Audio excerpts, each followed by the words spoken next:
One of the nation's most prominent political commentators, Robert Reich, has worn many hats in his 5-decade-long career. Labor Secretary to President Bill Clinton, economic advisor to President Obama, and public policy professor emeritus at UC Berkeley, who finally taught his famous class for the very last time this past spring. The class, Wealth and Poverty, is the subject of a new documentary.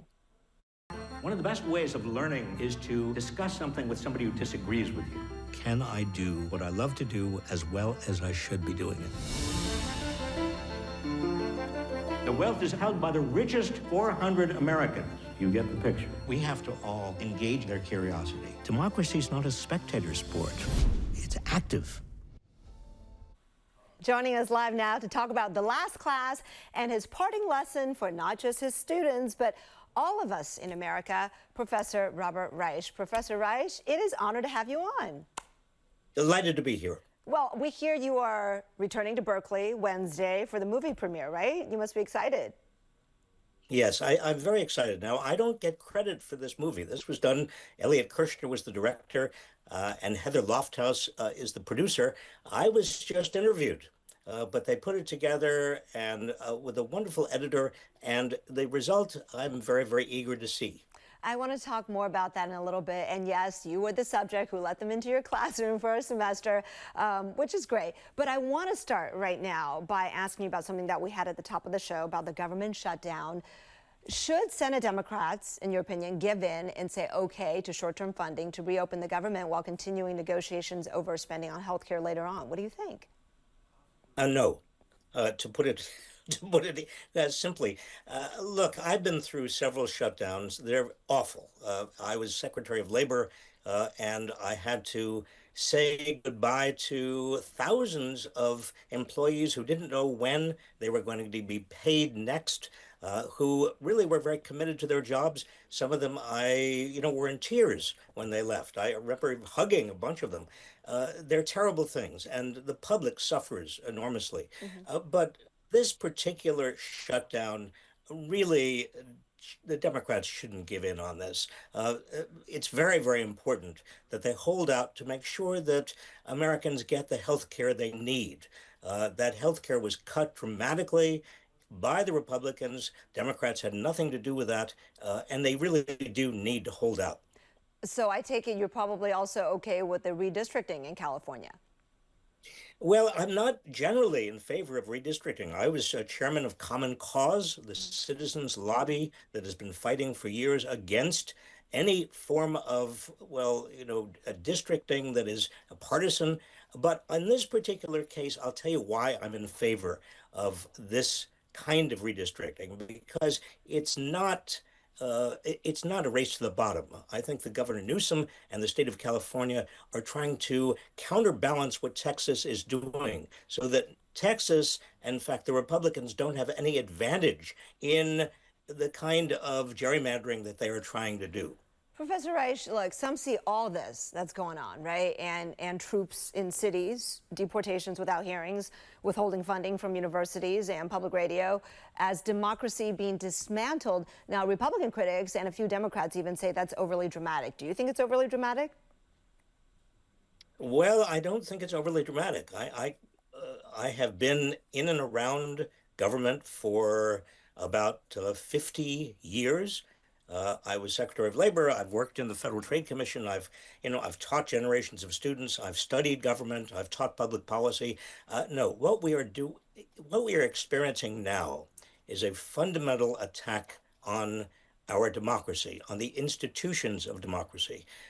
Now, I could talk about how this is kind of the culmination of decades of attacks on the institutions of democracy, including big money coming from big corporations and very wealthy people undermining democracy. But I do think this is really, really of terrible concern. And anybody who is concerned and worries about and values and loves democracy has got to stand up and be counted. So let me ask you, how do we get to this place of polarization, of this divide? And this goes to the basic idea, in your famous class, Wealth and Poverty, right? That it has everything to do with the growing income gap over the past 40 years or so, right? And it's about the oligarchy, is what you say, right? I think so. Yes, I've been watching this. In fact, in 1994, when the Democrats lost both houses of Congress, I gave a speech which I said, America is becoming a two-tiered society, composed of a small group at the top doing better and better, and everybody else sort of floundering. And if this continues in this direction, and I said this in 1994, we are at some point going to be governed by a demagogue who takes advantage of the anger and frustration that so many Americans feel with widening inequality and the corruption that comes with widening inequality. So I'm sorry to have been such a prescient sort of seer of what was going to happen in the future, but that is exactly what's come to pass.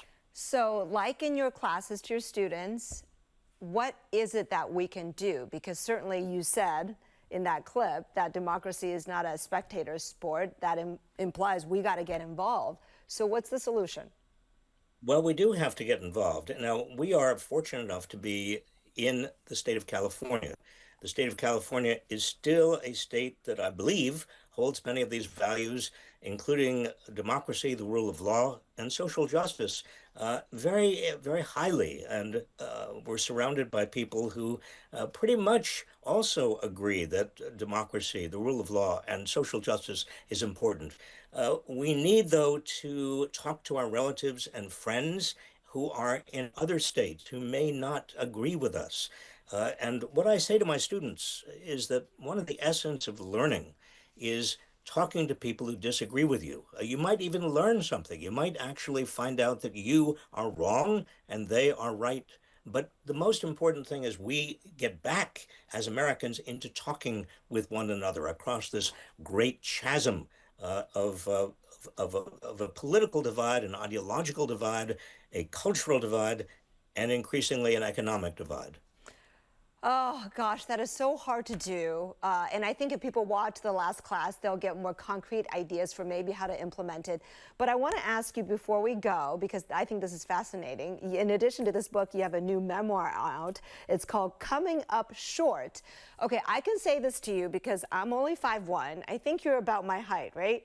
Is that a play on words? I think I'm actually even shorter than you. At my apex, I was 4'11". So I would look up with you. I would look up at you. I still look up at you. But Professor Reich, actually, I look up at you. But I want to ask you, you talk about how your stature, really kind of shaped you and your values and how that led to your work. Explain that, because I think that's really relevant to our times today, too, and if we look at our leaders now. Well, because I was very short, always a head shorter than every other kid in my class, I was bullied. Now, many kids are bullied. I was bullied very fiercely when I was little. I didn't want to go to school. I didn't want to get on the bus. I didn't want to go to even out on the playground. But that bullying, I learned, was really part of what our society uh, becomes unless the bullies are constrained. Those who have power, whether we're talking about white people versus black people, or whether we're talking about men versus women, or employers versus employees, whatever we're talking about, people in power have got to be constrained from utilizing that power in ways that harm and hurt and exploit and take advantage of those without power. That's really the central issue of social justice. That's the central struggle of Right. our society and every society. Well, Professor Robert Reich, I appreciate that conversation very much. And make no mistake, I look up to you, even though I'm 2 inches taller. But the last class, you can catch it or find out where it's playing at theaters near you at thelastclass.com. Did I get that right? The last Thelastclass.com. film, the lastclassfilm.com. Thank you very much. Appreciate it. Well,